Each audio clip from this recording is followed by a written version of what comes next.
Ravens roster's ranked number 1 by PFF. They got Lonnie Stanley. And again, the number 1 offense last year, I don't see it regressing. This list is not about who's going to win the Super Bowl.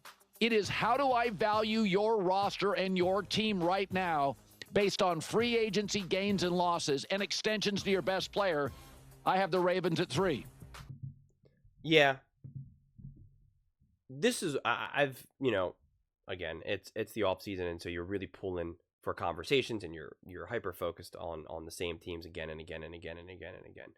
And I kind of had this other moment when I was thinking about the Baltimore Ravens, because I've talked a lot about the coaching, or the lack of great coaching that, I felt have held the Ravens back. And I don't want to keep rehashing that again and again, but I realized one of the things that I need to see from the Baltimore Ravens,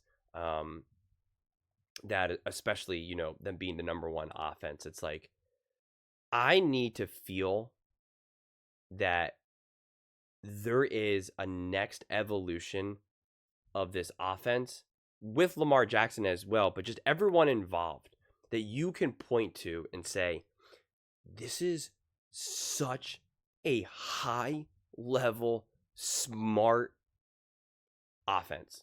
And not so much of, well, we got Lamar and Derrick Henry and Zay Flowers, so we're just going to beat you just because, like, we're really fast, we're really strong, we're this, like, I want to be able to watch these games and be like, whoa, that, dude, what was that? That was smart. That was high level. Because that's also how you win playoff games.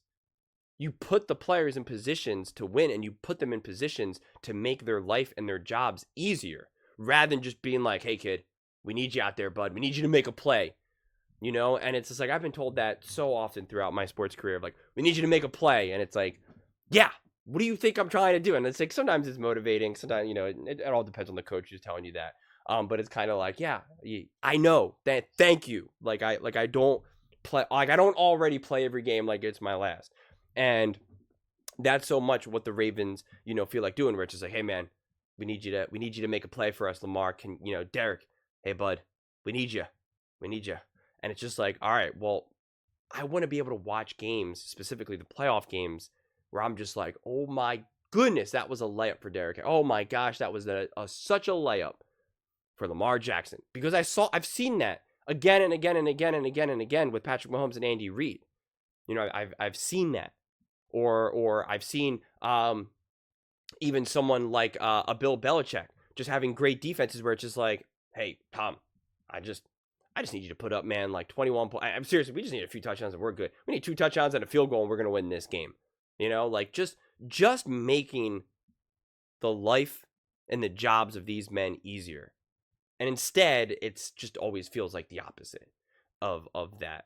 And I just want to see more layups.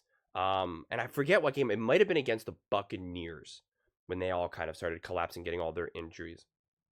There was this one play where it was kind of like, looked like it was going to be a designed run for Lamar, and he kind of like rolls out, and I'm pretty sure it was like designed. And it was one of those things where you kind of get a defender kind of like, oh, am I going to try to get after Lamar? Is he going to throw?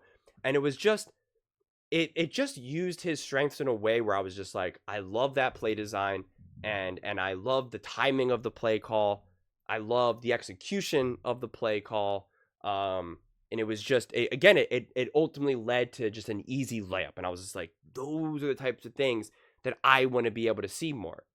And yet, again, in the playoffs, it's like almost never like that. And even throughout the regular season, it's not like that enough, at least against some of these big these big teams. And again, it's not like you're always going to have easy layups against like the Bills or the Chiefs or the Eagles or something, but I just want to see it go where you're just like, and I think I've said this in a previous video, I want to be able to see the coaching's fingerprints on the game. Like, that's what I want to be able to see. And I just do not feel that way.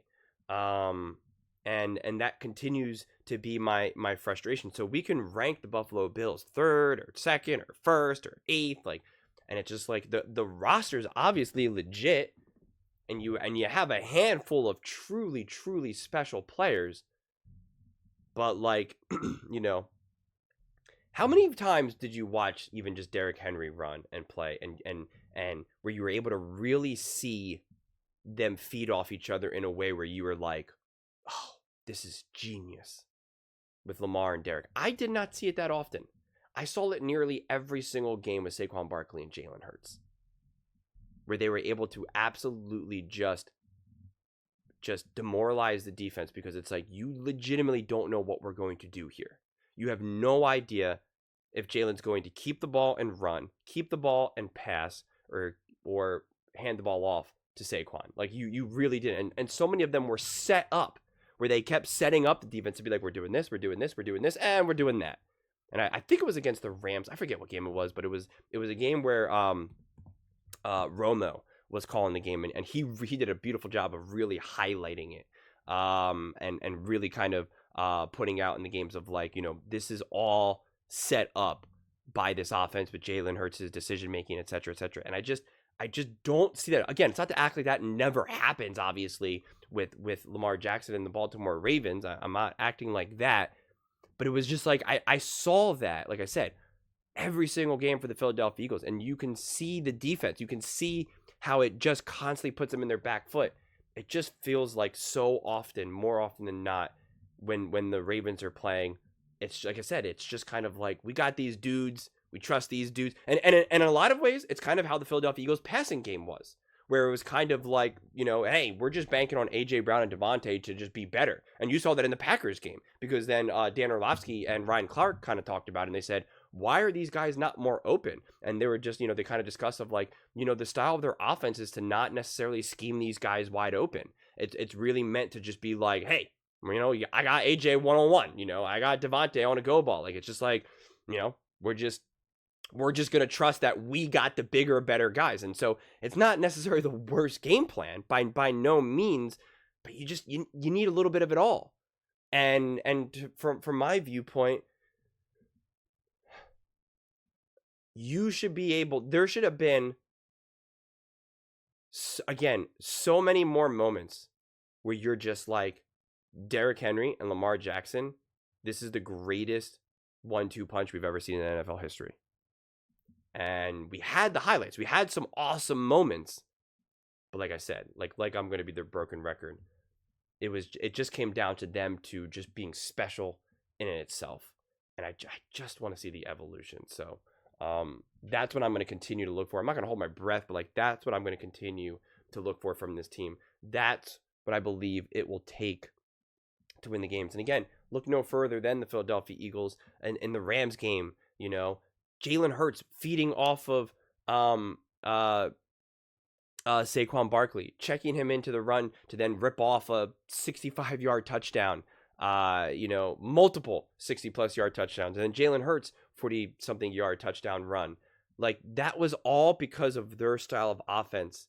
And that was against an awesome Rams defense that was, they were considered to be like one of the best defenses like post-Thanksgiving or something. So this was no scrub defense. And I just asked myself, where was that against the Buffalo Bills in the playoffs against a really, really, really bad defense? A defense that just was not good. A defense that the Kansas City Chiefs were able to do whatever they wanted to do and had layup after layup. Patrick Mahomes had layup after layup after layup against the Buffalo Bills. And yet the Baltimore Ravens clearly had a better offense, and yet everything was so much harder.